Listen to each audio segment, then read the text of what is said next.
Okay, guys, so we're talking about letters of intent today. And the reason why I want to talk about letters of intent is because I want you to kind of understand where you're at in the where do you use a letter of intent in the deal process.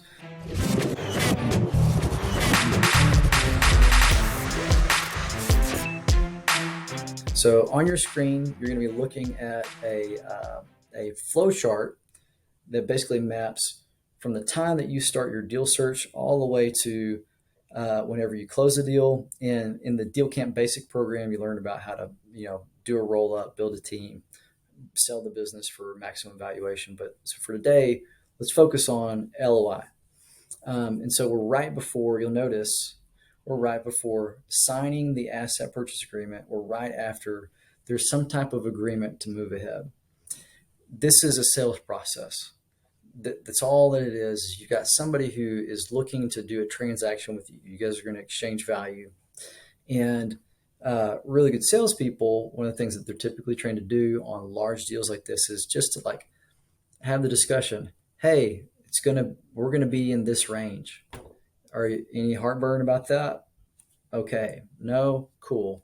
Let's move on to the next step.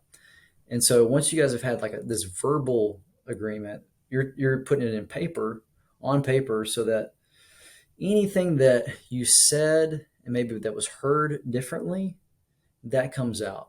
You would be surprised at how many times somebody will tell you, "Yeah, that sounds like a good deal. Let's do it," and then come to find out they're not interested, and they heard a completely different number. And a lot of times it's because they're really nervous in that moment.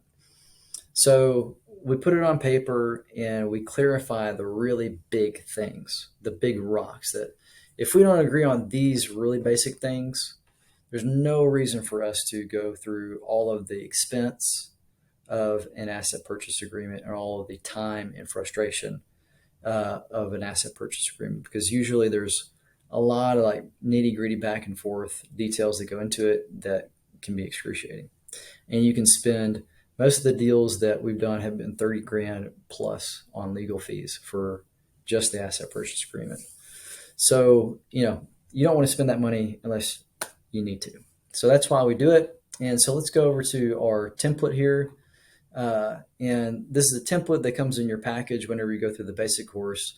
It's not meant to be used without the consultation of an attorney, but it'll kind of give you an idea of what a letter of intent looks like and give you a starting point. So, typically whenever you go through this thing, there's going to be some type of salutation to them that says, "Hey, we like you. We want to work together. Let's do a deal." And then anything that you want to explain before they see the offer. And then you're going to get into the offer. There's going to be some language about what does this document represent? Is this a legally binding thing, or is this like completely non-binding? It's typically where the attorney will kind of guide you through that. And it's going to tell, we typically do things where we explain, we're going to work towards a asset purchase agreement. And, we want to do it within this kind of period of time. It's basically setting some expectations. We lay out, here's what we're going to buy. We try to do as much as we can to be very, very specific. We lay out what we're actually buying in the terms of those deals. And so if you're doing a creative deal where maybe there's some contingent liabilities there, well, like an earnout is an example, or a seller note, you want to lay that out here and try to do it in pretty clear terms. This is pretty general just because we try to keep it really simple for everybody, because we know that they're going to end up changing it. Then you're going to talk about due diligence. That's typically what we do. Once you get in with your attorney, they may have, we've seen letters of intent that are much longer. We've seen them that are a little bit shorter.